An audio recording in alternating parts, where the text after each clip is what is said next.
Hello, my friends. Today is the second session of marketing research and application of marketing research tools for startups. Last time, as part of session 1, we heard from Dr. Preet Singh regarding the foundation level applications of marketing research. Today, he will talk about advanced level application of marketing research for startups. I hope in last 1 week you have done the homework given by Dr. Preet Singh, and you have developed some idea and done the marketing research and developed the market plan, or kind of a develop the market size for that product you have identified. And today Preet Singh will take it forward and will make you familiar with different applications, and also through case study approach he will explain how you will use the marketing research tools to further define and identify the right market. So I will request Dr. Preet Singh for taking the session forward. Thank you, Deepan. Welcome back, everyone. I hope you had a good session. It was nice. I got a lot of people talking to me on Twitter as well as on YouTube itself, sharing what they think they could take away more from this session, or what they already learned and how they would want to implement that.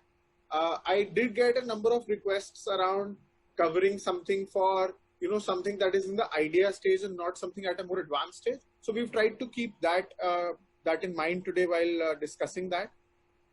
So we will be doing a case there. Last time we had some bit of homework, if you remember, around doing a exercise to identify the positioning for some products around you. I hope some of you have done it. You can share about those in your YouTube comments, or you can tweet. Howsoever, it will be nice to share it with the community. This way, people get multiple perspectives for the same thing, and you understand whether you're thinking on the same lines or not.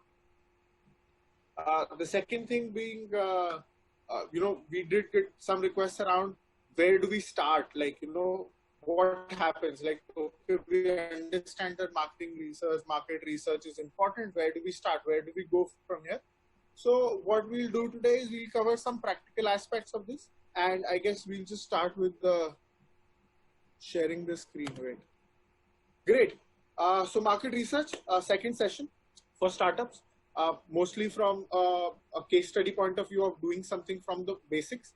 So understand that this is just indicative, and howsoever your idea, your product, your service is, this will change, right? The broad aspects remain the same, but it is like an equalizer. Individual tabs will keep moving based on your product or service or market, right? So I hope you remember basics. What is market research? Who is going to buy your product, right? Who can, who could, who you will reach, who you can attract. All that comes under market research. Simply answers the question, who will buy your product, right? Another important aspect, I got some of these questions on Twitter as well as on YouTube. When do we do market research? And, I guess there is some misconception that, we do market research at the start of the project. Like, we do market research when we are starting up, when we are thinking of what to do. But market research is something that is continuous, right? Not even continuous. Before you make a product to your final launch, you continue doing market research. So market research not only includes market sizing, scoping, it also includes what people think, what your customer thinks about your product, right? In these sessions, we've only covered the initial bit, like, what to do before that, because, most of us are at the initial stage. But remember, even when you've launched, even when you've started getting customers, you need to keep doing this research to understand what the customer feels, what other things the customer wants, what are the needs, what new markets you can open up. With COVID-19, a lot of new segments have opened up, a lot of things have changed. So remember that you need to do market research all the time, right? it's like saying ki, how often do I need somebody on my website, right? So you don't need a tech person to make a website once and then go off in hibernation, right? You need to keep updating your website. You need to be on top of it. You need to make sure that there are no bugs. Market research is also very simple. Do not look at it as a one-time exercise. Market research is like technology. It's like your website. It's like your app. You continue working on it. And each time you put in some effort, you see results, right? So you know what's happening.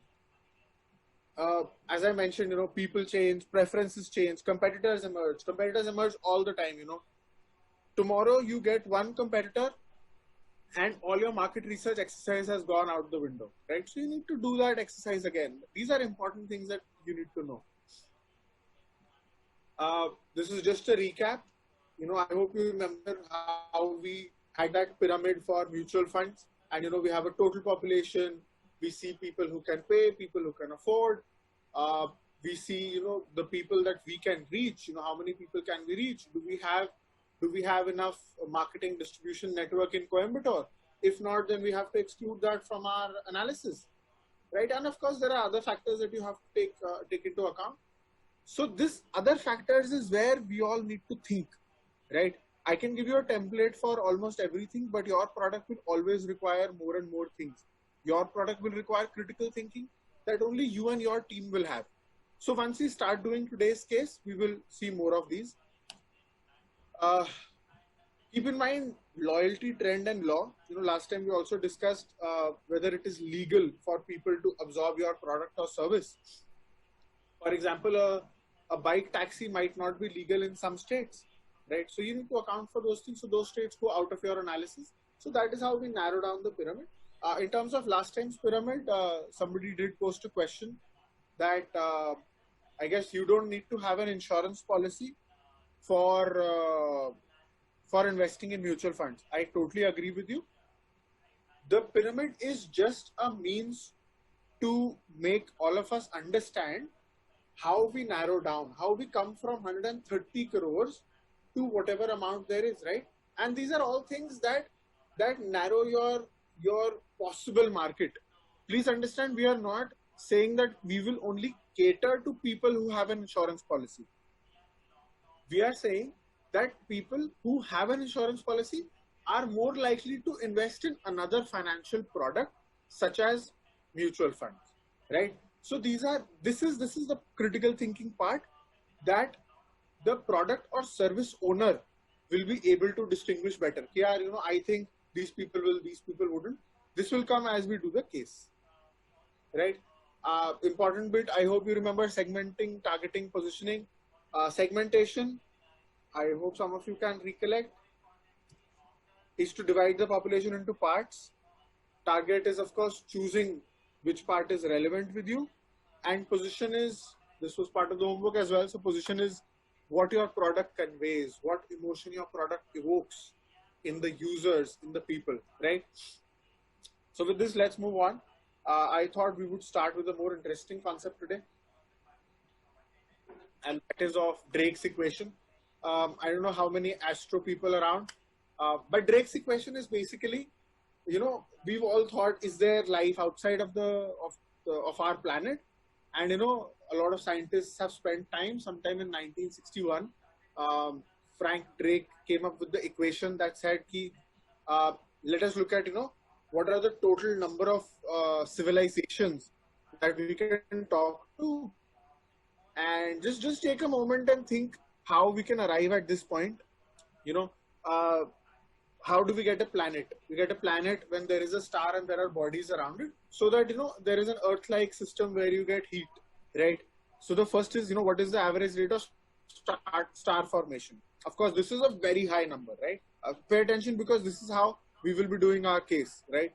The second is the fraction of planets that have stars, right? There are, let's say, 100 stars in our galaxy. Of course, there are many more, 100 billions maybe, but let's use 100. So there are 100 stars in our galaxy. How many of those stars might have planets, right? Then in that planet, we will see that how many of those planets may develop an ecosystem, right? So for example, I don't know if you know the stat, but if the Earth was 10%